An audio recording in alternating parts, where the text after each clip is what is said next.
Hi friends, welcome to my channel శ్రావణితో ముచ్చట. ఈరోజు recipe tasty paneer butter masala ఎలా చేయాలో చూద్దాం రండి. ముందుగా మనం కర్రీ గ్రేవీ ప్రిపేర్ చేసుకుందాం. దానికి కావాల్సింది ఫస్ట్ ఒక 5 వరకు నేను ఆనియన్స్ తీసుకున్నాను. ఆనియన్స్ని సన్నగా ముక్కలుగా కోసుకొని నెక్స్ట్ ఒక ప్యాన్ పెట్టుకొని దానిలో బటర్ యాడ్ చేయండి. బటర్తో పాటు కొంచెం ఆయిల్ కూడా యాడ్ చేస్తున్నాను నేను. ఆయిల్ వేడెక్కాక కొన్ని లవంగాలు, ఒక చెక్క, ఒక బిర్యానీ ఆకు వేయండి. వేగిపోయాక ఇప్పుడు జీడిపప్పు పలుకుల్లాగా చేసి వేయండి. అవి బ్రౌన్ షేడ్ వచ్చే వరకు వేయింపండి బాగా. నెక్స్ట్ దాంట్లో కోసి పెట్టుకున్న ఉల్లిపాయలను వేయండి. ఉల్లిపాయల్ని బాగా వేగనివ్వండి. పచ్చి వాసన పోయేదాకా వేయించి ఒక 10 మినిట్స్ పాటు మగ్గించండి. బ్రౌన్ షేడ్ వచ్చే వరకు వేయించండి. నెక్స్ట్ ఉల్లిపాయలు వేగిపోయాయి. ఇప్పుడు మనం ఒక 4 టమాటాలను తీసుకొని ముక్కలుగా కోసుకొని దాంట్లో వాటర్ పిండి వేయండి. మనం లోకల్ టమాటాల కంటే బెంగళూరు టమాటాలు తీసుకుంటే టేస్ట్ చాలా బాగుంటుందండి. పుల్లగా ఒక చట్నీ టేస్ట్ రాకుండా టేస్టీగా వస్తుంది గ్రేవీ. టమాటాలు కూడా బాగా మగ్గనివ్వండి. ఒక 5 మినిట్స్ పాటు సిమ్లో పెట్టి మగ్గించండి. ఉడికిపోయాయి, స్టవ్ ఆఫ్ చేయండి. నేను తీసుకున్న పన్నీర్ 200 గ్రామ్స్ పన్నీర్ అండి. పన్నీర్ని చిన్న చిన్న క్యూబ్స్లా కట్ చేసుకోండి. ఇప్పుడు మనం ముందుగా ఉడికించుకున్న టమాటో ఆనియన్ని మిక్సీ పట్టుకుందాం.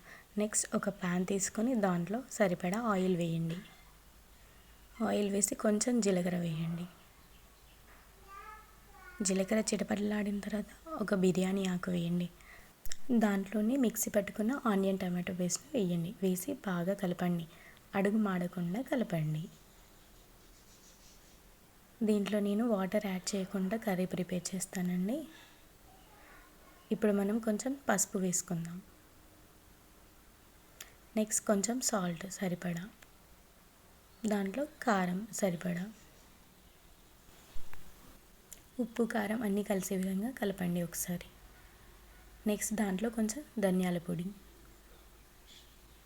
కొంచెం జీలకర్ర మెంతుల పొడి వేసి బాగా కలపండి. నెక్స్ట్ మనము పెరుగు యాడ్ చేసుకుందాం. ఒక 3 టేబుల్ స్పూన్స్ వరకు పెరుగుని కొంచెం విస్కర్ తోటి సాఫ్ట్గా చేశానండి. చేసి వేస్తున్నాను. పెరుగు వేసేటప్పుడు ఎప్పుడైనా స్టవ్ లో ఫ్లేమ్లో పెట్టి వేయండి, లేకపోతే పగిలినట్టుగా వస్తుంది. ఇప్పుడు నేను జీడి పలుకులను వేస్తున్నాను. ముందుగా వేయించేటప్పుడు కొన్ని తీసి పెట్టానండి మిక్సీ పట్టేటప్పుడు. నెక్స్ట్ దాంట్లోనే మనం కోసుకున్న పన్నీర్ ముక్కలను వేసుకోండి. వేసి బాగా కలపండి. గ్రేవీ మొత్తం పన్నీర్కి కోట్ అయ్యే విధంగా కలపండి. కలిపి ఒక 5 మినిట్స్ పాటు మగ్గనివ్వండి. చూడండి, 5 మినిట్స్ తర్వాత ఆయిల్ పైకి తేలుతూ వచ్చింది. నెక్స్ట్ సన్నగా తరుక్కున్న కొత్తిమీర వేయండి. కర్రీ ఆల్మోస్ట్ రెడీ అయినట్టే అండి. అది పర్ఫెక్ట్గా రెస్టారెంట్ స్టైల్ టేస్ట్లో రావాలంటే మనం ఒక 2 స్పూన్ వరకు షుగర్ యాడ్ చేసుకుంటే పన్నీర్ బటర్ మసాలా అనేది కొంచెం స్వీట్ టేస్ట్తో, కొంచెం మైల్డ్ టేస్ట్తో చాలా బాగుంటుంది. ఇష్టం ఉంటే, మాకు నచ్చదు కాబట్టి నేను వేయలేదు.